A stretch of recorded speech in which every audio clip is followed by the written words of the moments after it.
So I actually feel stupid because I was watching the film and I was waiting for your character to come on, and it was just so unrecognizable that when I did realize that it was you in the part, then I was just like, oh, I felt stupid. How long had I been on the screen for before? Quite a while. I'm Really? embarrassed to say. Really? Yeah. Well, Because you know what? It's not must just. be about an hour into the film. Yeah, well, I think it was a good 20 minutes in or more. Wonderful. This is wonderful. Well, after we saw your character. This is wonderful.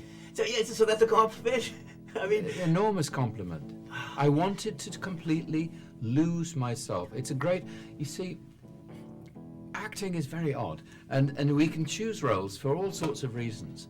And sometimes you can feel, because The House of Sand and Fog was so me. Yeah. I mean, my mum watched the film and she was crying, saying, "That's my son. That's him."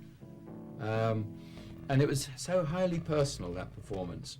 And I didn't know how I was going to do it, but I wanted an opportunity where I could completely lose myself. So I would imagine with the makeup and the loss, but I mean, we're talking, you know, the yes, the, yeah. the, Oh, you know, yes. and it was the body just, language. Yeah, and, I mean, everything was yeah. just it was a completely different thing. My shoes were not my shoe size. I deliberately exaggerated the size of my feet to give the perspective of my legs being shorter. I then bent my knees, bent my legs.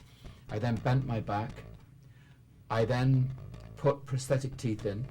I then altered my voice by 1.5 octaves, and then had glue all over my face for my beard and my head, and then fingernails were filthy, and I just entered into a zone that lost me, and found this portrait of someone else. So even when they yell cut, are you still even though you're not acting, you're still that person? I mean, is it tough to get? I decided, because I was so inextricably locked into the shape of him, that for the sake of the boys around me in the attic, I'd stay in character all day until I was allowed to go to lunch. Then I'd straighten up my back and my knees, take out these terrible teeth which got stuck one day, take the teeth out, and then relax for maybe 20 minutes, have some lunch and a little sleep, and then go back. But as soon as I came down the stairs from my dressing room to the set, put my teeth in, I'd change.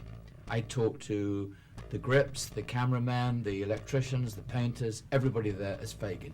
I would imagine it would be one thing to look in the mirror and see something that's not you, but it would also be fun. I mean, it's always a joy to be around children, but to be around children as this cranky old man. And see that, and see how they respond to me, and how they listen to me, and how they watch me, was exhilarating. Yeah. And we were a great team. Me and the boys. As funny, isn't it? But me as an actor and those boys, we had the same strange working relationship as Fagin must have had with his boys. So there's a benign parallel.